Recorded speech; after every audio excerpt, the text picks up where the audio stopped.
ಬೆಂಗಳೂರಿನಲ್ಲಿ ನಿನ್ನೆ ಸಂಜೆ ಧಾರಾಕಾರವಾಗಿ ಮಳೆ ಸುರಿದಿದೆ.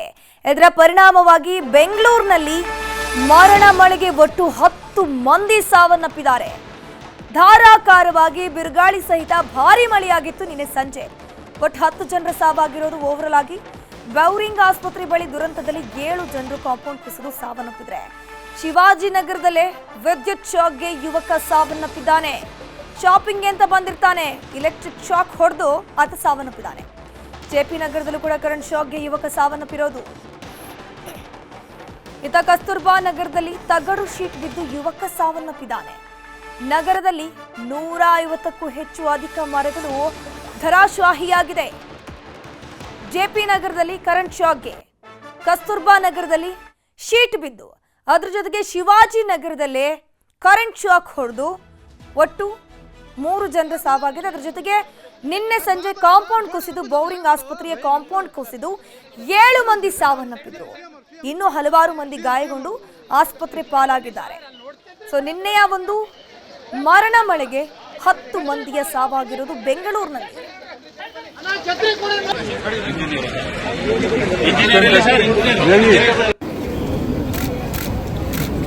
ನೀನು ಅವ್ರಿಗೆ ಹೇಳಿದ್ಯಾ ಮಣ್ಣು ಹಾಕ್ಬಿಡಪ್ಪ ಇಲ್ಲಿ ಅಂತ?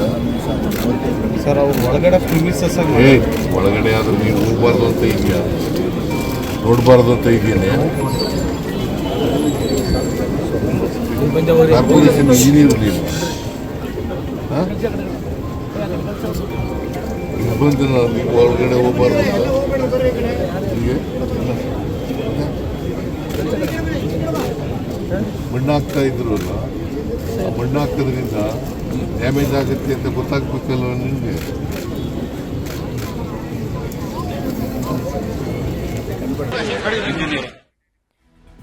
ಬೌರಿಂಗ್ ಆಸ್ಪತ್ರೆ ಬಳಿ 7 ಮಂದಿ ಕಾಂಪೌಂಡ್ ಕುಸಿದು ಸಾವನ್ನಪ್ಪಿದ ಪ್ರಕರಣಕ್ಕೆ ಸಂಬಂಧಪಟ್ಟಂತೆ 7 ಮೃತದೇಹಗಳ ಮರಣೋತ್ತರ ಪರೀಕ್ಷೆ ಮುಕ್ತಾಯವಾಗಿದೆ. ಮೃತದೇಹಗಳನ್ನು ಕುಟುಂಬಸ್ಥರಿಗೆ ಹಸ್ತಾಂತರ ಮಾಡಲಾಗಿರುವುದು. ಈ ಬೌರಿಂಗ್ ಆಸ್ಪತ್ರೆ ಬಳಿಯ ಕಾಂಪೌಂಡ್ ಕುಸಿದು 7 ಜನರು ಸಾವನ್ನಪ್ಪಿದ್ದಾರಲ್ಲ, ಅದರಲ್ಲಿ 4 ಜನರು ಅಲ್ಲಿನ ವ್ಯಾಪಾರಸ್ಥರೇ, ಇನ್ನು 3 ಜನರು ಕೇರಳದಿಂದ ಪ್ರವಾಸಕ್ಕೆ ಅಂತ ಬಂದಿರ್ತಾರೆ. ಪ್ರವಾಸಕ್ಕೆ ಅಂತ ಬಂದಿದ್ದ ಕೇರಳಂನ ಸ್ಮಿತಾ ಮತ್ತು ಲತಾ ಮಳೆ ಬೀಳೋ ವೇಳೆ ಕಾಂಪೌಂಡ್ ಬಳಿ ಇವರಿಬ್ರು ಆಸರೆಯನ್ನ ಪಡ್ಕೊಂಡು ನಿಂತಿದ್ರು. ಈ ವೇಳೆ ಕಾಂಪೌಂಡ್ ಕುಸಿದು ಇಬ್ಬರೂ ಕೂಡ ಸಾವನ್ನಪ್ಪಿದ್ದಾರೆ. ಅವರ ಮೂಲ ಕೇರಳದವರಿವರು. ಇತ್ತ ಬಿಹಾರದ ವ್ಯಾಪಾರಿ ಸಲಾವುದ್ದೀನ್ ಕೂಡ ವ್ಯಾಪಾರಕ್ಕೆ ಅಂತ ಬೆಂಗಳೂರಿಗೆ ಬಂದಿರ್ತಾರೆ. ಪಾದರಕ್ಷೆ ವ್ಯಾಪಾರಿ ಚಪ್ಪಲಿಯನ್ನ ಮಾರಾಟ ಮಾಡ್ತಾ ಇದ್ರು. ಡಿಜೆಹಳ್ಳಿಯ ಫಯಾಜ್, ಅಸ್ಸಾಂನ ನಜೀಮುಲ್ಲಾ ಕಾರ್ ಸ್ಟಿಕ್ಕರಿಂಗ್ ಕೆಲಸವನ್ನ ಮಾಡ್ತಾ ಇದ್ರು. ಎಲ್ಲರೂ ಕೂಡ ಧಾರಾಕಾರವಾಗಿ ಮಳೆ ಬಂತಲ್ವಾ, ಕಾಂಪೌಂಡ್ ಪಕ್ಕ ಹೋಗಿ ನಿಲ್ಲೋಣ, ಆಸರಿಯಾಗಿ ನಿಂತ್ಕೊಳ್ಳೋಣ, ಸ್ವಲ್ಪ ಮಟ್ಟಿಗೆ ಮಳೆ ತಗ್ಗದ ಮೇಲೆ ನಾವೊಂದು ಸೇಫೆಸ್ಟ್ ಪ್ಲೇಸಿಗೆ ಹೋಗ್ಬಹುದು ಅಂತ ಅನ್ಕೊಂಡು ಆ ಪಕ್ಕ ಕಾಂಪೌಂಡ್ ಪಕ್ಕ ಹೋಗ್ತಾರೆ.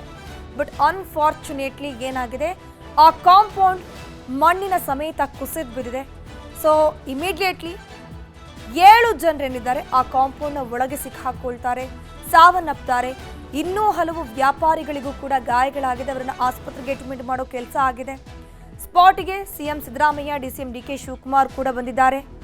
ರೆಜ್ವಾನ್ ಅರ್ಷದ್ ಕೂಡ ಬಂದರು, ಪರಿಶೀಲನೆ ಕೂಡ ಮಾಡಿದ್ದಾರೆ. ಇನ್ನು ಬೆಂಗಳೂರಿನಲ್ಲಿ ನಿನ್ನೆ ಸಂಜೆ ರಾಣ ಮಳೆ ಸುರಿದಿದೆ. ಧಾರಾಕಾರ ಮಳೆಗೆ ಮರಗಳು ಧರೆಗೆ ಉರುಳ್ತಾ ಇದೆ.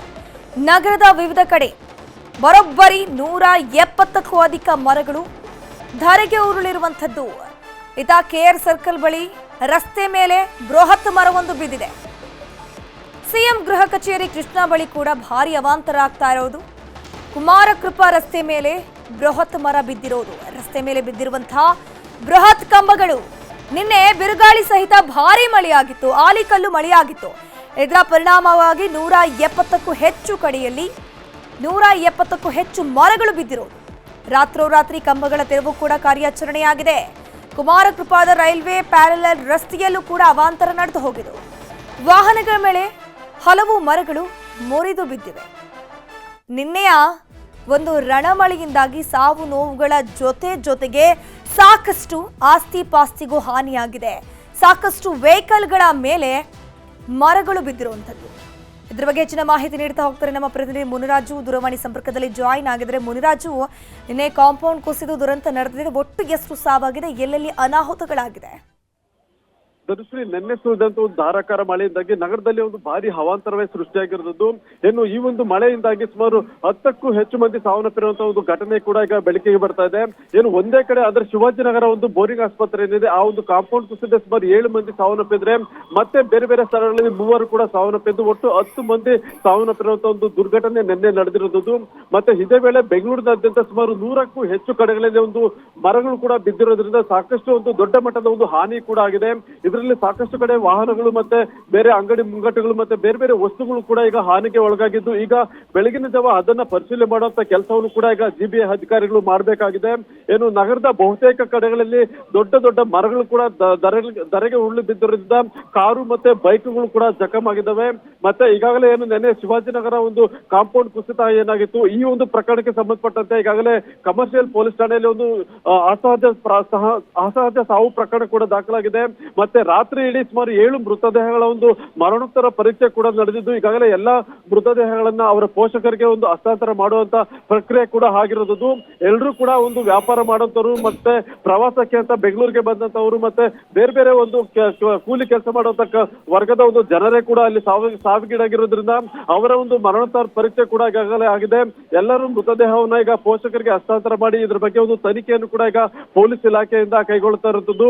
ಯಾಕಂದ್ರೆ ಕಾಂಪೌಂಡ್ ಕುಸಿತದಿಂದ ಈ ಒಂದು ದುರ್ಘಟನೆ ಆಗಿರೋದ್ರಿಂದ ಈ ಒಂದು ಕಾಂಪೌಂಡ್ ಹಳೆಯದಾಗಿತ್ತು ಅದನ್ನ ತೆರವು ಮಾಡೋದಕ್ಕೆ ಯಾಕೆ ತಡ ಮಾಡಿದ್ರು ಅಥವಾ ನಿರ್ಲಕ್ಷ್ಯ ತೋರಿದ್ರು ಅನ್ನೋದ್ರ ಬಗ್ಗೆ ಕೂಡ ಈಗ ಪೊಲೀಸ್ ಇಲಾಖೆ ಮತ್ತೆ ಜಿಬಿಎ ವತಿಯಿಂದ ಒಂದು ತನಿಖೆಯನ್ನು ಕೂಡ ಈಗ ಆರಂಭ ಮಾಡಿದ್ದಾರೆ ಧನುಶ್ರೀ. ಓಕೆ ಮುನಿರಾಜು, ಹಾಗೆ ಸಂಪರ್ಕದಲ್ಲಿ ಮಾತನಾಡಿಸ್ತಾ ಹೋಗ್ತೀನಿ.